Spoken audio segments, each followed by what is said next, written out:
All right, guys, welcome back to Yankees Unloaded. I'm Jake Ellenbogen. He is Gary Sheffield on his iPhone because his Paging in from Mars with Elon Musk. My MacBook Pro exploded. The screen completely was destroyed. So know this, okay, off rip. This is not what I usually look like on the podcast. This isn't usually what I sound like. Usually this mic is worth a poop, but obviously I can't plug it in because my MacBook exploded. So just know I'm a complimentary piece. I am the Glaber Torres of this show today. but you're also on a delay, so that is also Yes. perfect because Glaber Torres, his season breakout was very delayed. I mean, it took until August. Yes, that is accurate. And so I just hope everybody is patient and can bear with me because obviously we want to put on a good show. And right now, this is the only option we've got. So we've got some good topics. Obviously, we got Gerrit Cole and this whole debacle of intentionally walking Devers. Like, we're going to talk about all that. But Jake, I think we wanted to get to mailbag first, right? Mailbag. Yep. Before we do, be sure to like, subscribe, and comment. Also, be sure to follow me on all social media at JK Bogan, including Instagram, TikTok, and Twitter. Follow Gary Sheffield Jr. on everything as well. We have a Discord channel that you definitely need to check out. It is free. The link is in the description in the comment section below, as well as the link to audio if you want to listen to us on audio. What I mean by audio is all podcast platforms, all that good stuff. You can subscribe there. And I think I got to everything. Also, if you want to become a member, link is in the description in the comment section below, as well as hitting the join button can help you achieve that. So now that we have that mailbag, then we'll do field level shout outs. By the way, field level, you do get a shout out, members. Mailbag, we have it from Ed W. Okay. So Ed W says, the GOAT, the back end of the Yankees bullpen looks really interesting. Do Meza and Hill make the postseason roster? Also, Verdugo's walk-up music is starting to remind me of a dying cat. Who do I contact to change the channel? You just got to use the mute button, my friend. I think the mute button is becoming pretty popular these days with baseball broadcasts, especially with all the broadcasts juggling around between Apple TV, right? And we're used to Yes Network. We're used to hearing Michael K's voice, right? And when you don't get that, and then plus you hear some bad walk-up music, well, the mute button will suffice. It just will. Throw on some music, throw on Yankees Unloaded, right? Yeah. That's all I'm saying. So there's nothing that you can do to mute out, I guess, bad walk-up songs. I think the only thing we can do is ask for Alex Verdugo not to play, but Verdugo's been playing a little bit better of late. Obviously not as well as what we'd like, but having said that, I don't know, Jake. What are you feeling? Well, I had to go to a concert today just to rid myself of whatever the hell today was. I thought going into it, as I'll be the first one to admit when I'm wrong. And I had Gerrit Cole going for, I think, 7 1/3, and only giving up 1 run, and the Yankees win 3-1.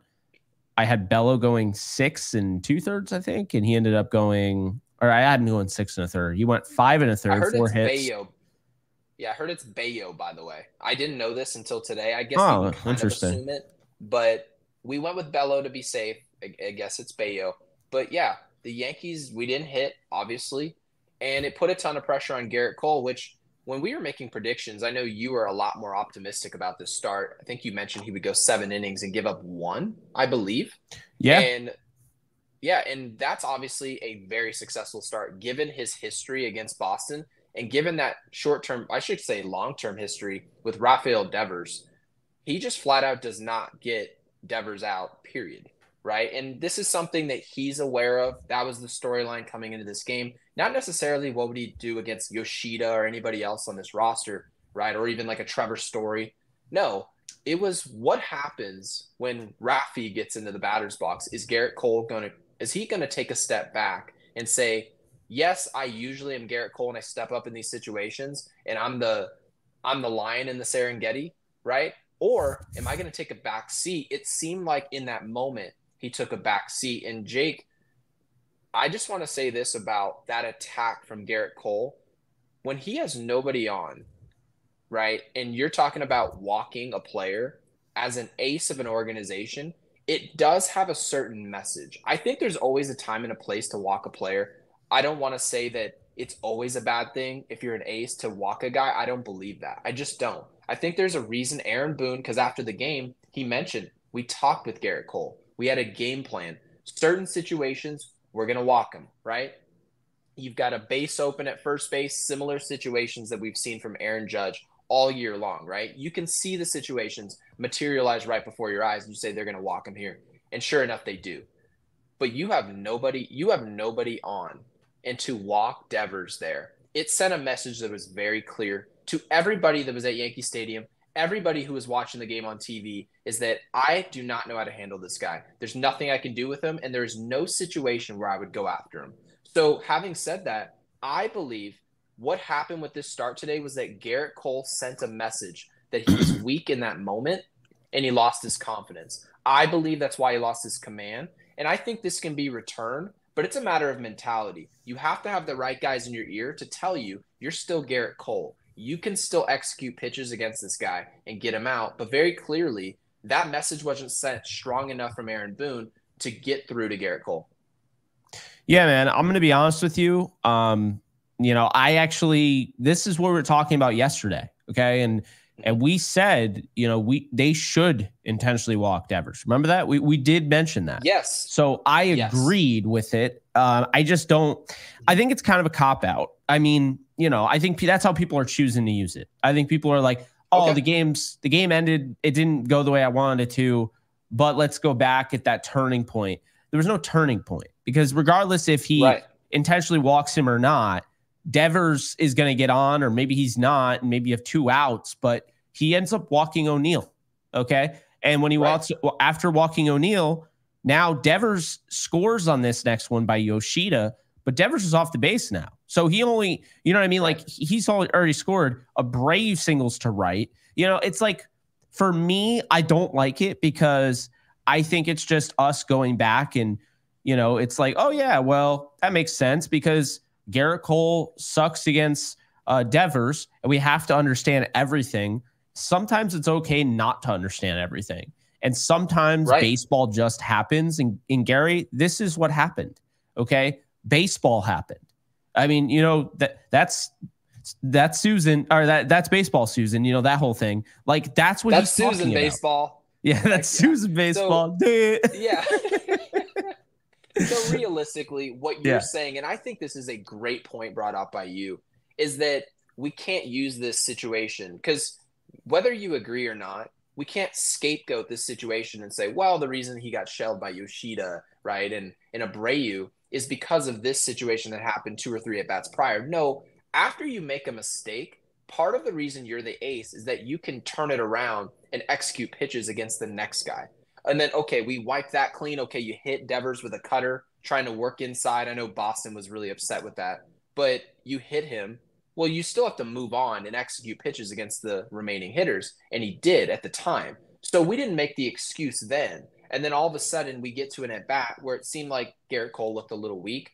He intentionally walked him when, frankly, when the Yankees have a run on the board and you're nursing a lead, you probably, in that situation, can go after Devers. This is where we say it's fluid, right?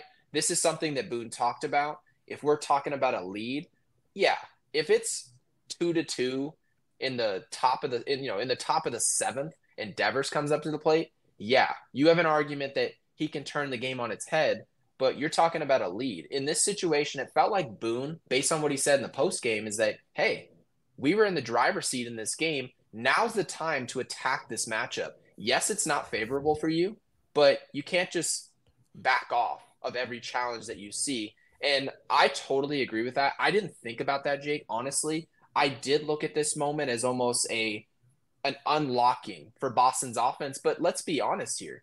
You still had to show up and rip the ball all over the yard, and they did exactly that. So Gerrit Cole, frankly, was not good today. He just wasn't.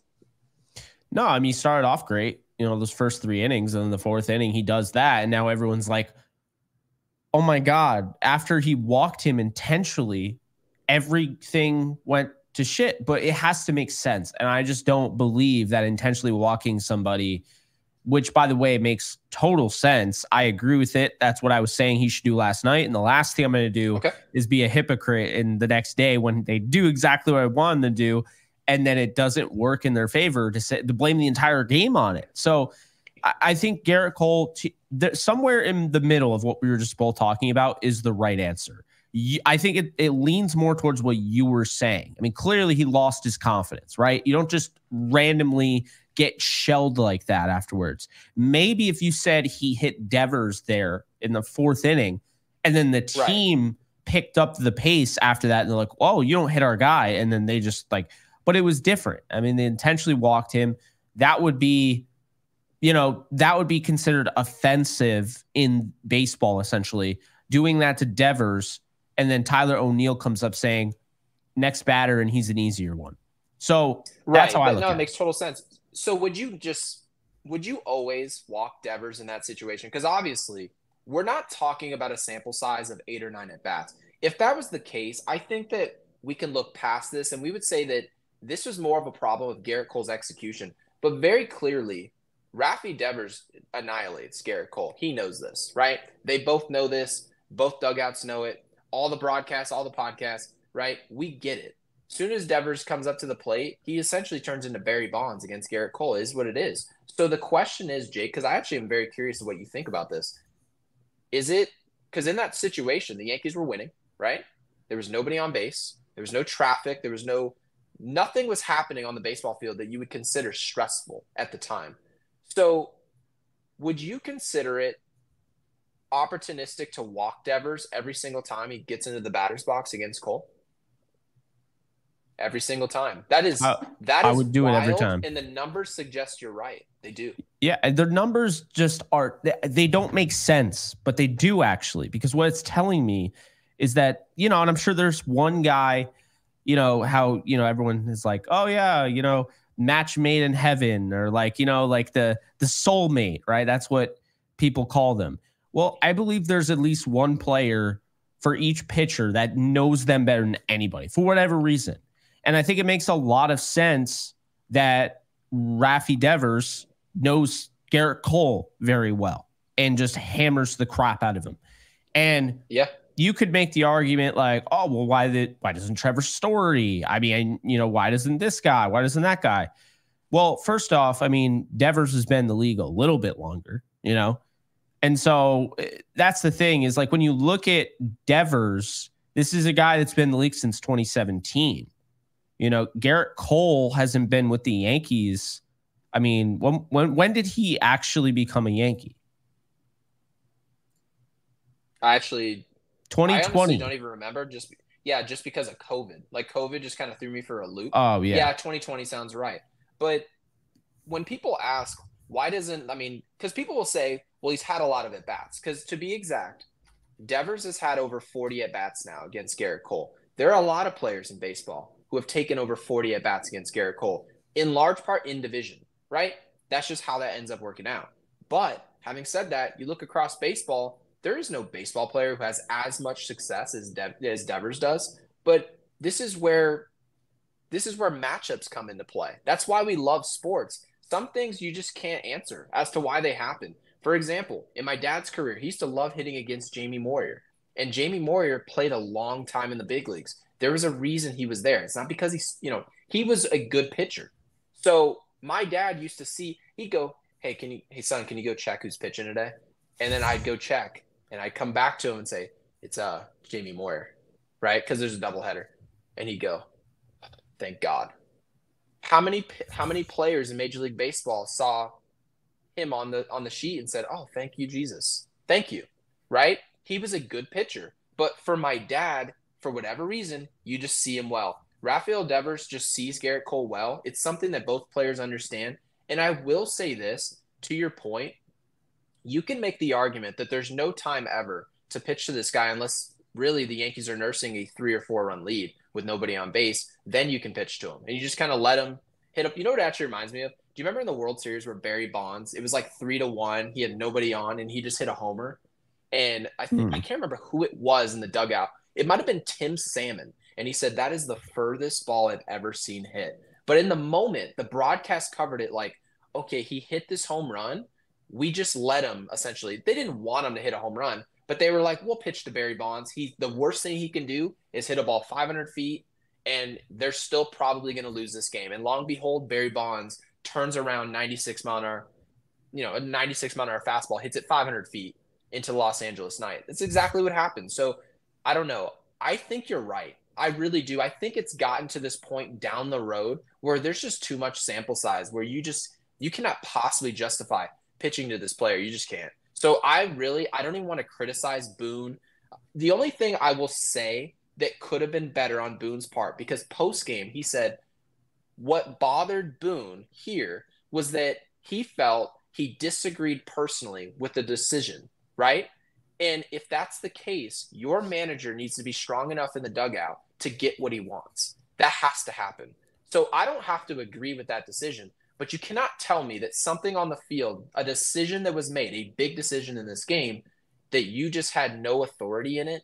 That's something that shouldn't happen. And obviously, when he says there was a miscommunication, it is quite literally your job to communicate better. And he did mention that, so I want to give him credit. That's your job. Your job literally is to talk to him and have Gerrit Cole have an understanding of what you're doing. No, I absolutely agree with you. And that does stem from Aaron Boone just kind of being all over the place. And again, we could probably wrap it up there, as far as the Cole stuff. But yeah, I don't think it cost him the game. What cost him the game is this. You want my brutally honest answer? They were terrible today. Go ahead and read that. Go ahead and read. They were terrible. I mean, like third inning, they look like they're going to get to something. Torres singles to right, Volpe scores, all that. And it's like nothing really happened. I mean, yeah, there were runners on base, but, they left 9 guys on base today, but it wasn't great. That's how I feel. I mean, Chisholm got picked off in the first inning, and I was like, at first base, and I was just kind of like, yep. And Chisholm also didn't know the outs. Did you see that? Jazz Chisholm was tagging up with 2 outs. Now, obviously, this is about preparation. You can't make 2 mental mistakes in the same game. And just 2 days ago, he was backpicked going to second base when Austin Wells was not stealing third base. Okay, so we're talking about now a lot of mental mistakes. Jazz Chisholm is a very good player. He's been amazing for the Yankees. He's been excellent. But these are the type of mistakes you can't make. And obviously in a 7-1 game, mistakes like this happen. If you go watch any team in baseball, when you lose 7-1, go take a look at what that looks like around baseball. It's bad. It is ugly. And by the way, Jake, I love this new version of you after concerts. You are frisky tonight. You just get right to it. They were bad. And there's no other way to describe this performance. I think it's good to be reasonable here. Of sometimes you just show up to the yard and you are bad and no one can give you an explanation as to why. Yeah, I mean, no pitching, I at least they didn't have the 2 errors that Boston did, but yeah. So then you look at the pitching after Gerrit Cole, and I want to answer the mailbag because I realized we didn't answer half of the mailbag. The back end of the Yankees bullpen really looks interesting. Do Mesa and Hill make the postseason roster? Let's talk about that. Mesa today and Hill. So he actually asked about this yesterday, and those are the only 2 guys that pitched. Well, what are the odds? Mesa and Hill, 3 2/3, 4 hits, 2 strikeouts, no runs. His ERA is now down to 6.75, but it was way, way, way up there. So Hill went an inning, and he had a strikeout and a walk. And I mean, when you look at the Yankees right now, they have a lot of guys. I mean, we're going to talk about it. Well, we'll just mention it now. Lou Trevino got some good update. He's getting closer. And Cody Poteet, I mean, he's really close. Boone even said it after the game. So, I mean, Gary, looking at that, looking at Mesa, looking at Hill, do you think either have a shot of making the postseason roster? I think both do. And I'll tell you why. I'm really glad that this was asked in the mailbag. I'll tell you why. When we went out and got Leiter Jr., the entire purpose of him being on this roster was to be on the postseason roster. Now, I know a lot of you probably are wondering, how is it possible that a player that's playing at this level, they had hopes that he was going to be pitching in the postseason? Yeah, they did. And we did. A lot of the reason for that, was because of the numbers that he was putting up in Chicago. His ERA wasn't great, but it was wildly serviceable. and he was striking guys out. Actually, there were a lot of Cubs fans that were talking very highly about him and his stuff to us when he actually came over here. So having said that, in my opinion, a lot of the reason why I think both of these pitchers have an opportunity to make this roster is in large part because Leiter Jr. is pitching his way off the roster. So there is going to be an open spot. And that's something that is, I can't say it's a good thing because you don't want to be put into a position where guys are making your team because someone else is so bad. But the reality is the Yankees do need left-handed arms. They do. And they need guys to go out there in matchups. If you're going to have a power lefty out there, you go see a Bryce Harper, you go see a Shohei Ohtani.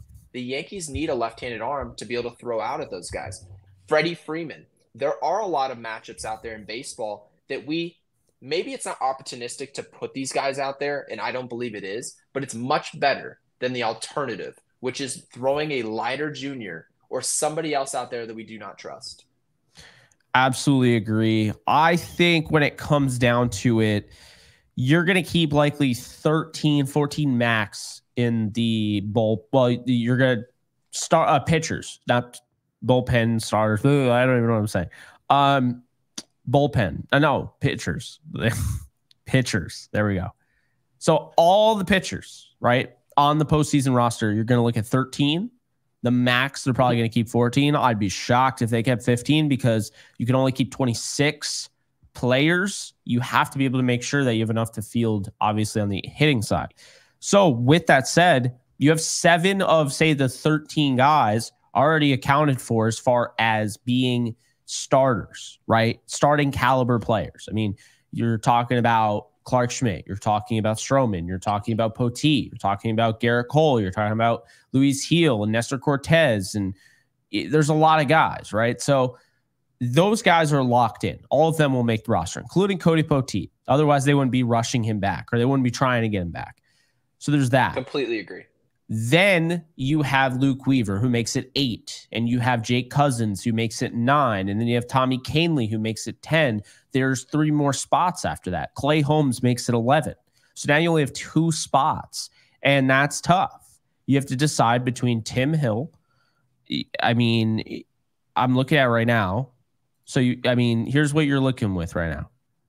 Tim Hill, Lou Trevino, Ian Hamilton, right? It's not going to be easy. And so I guess that's really my point here, is that they can't both make the roster because there's just not enough spots. I mean, I'm probably going to lean towards, if either of them make the roster, it will be Tim Hill, who has a 1.83 ERA. I think I'm looking at that right. With Tim Hill will be on the roster. It's 10. It's 2.3, but yeah.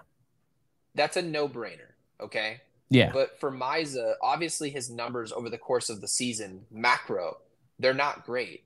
So I will say this. We're talking about September baseball. Aaron Boone's going to show you who he trusts, right, in the fire. Now, If you don't see either of those 2 guys come out, I expect to see Hill.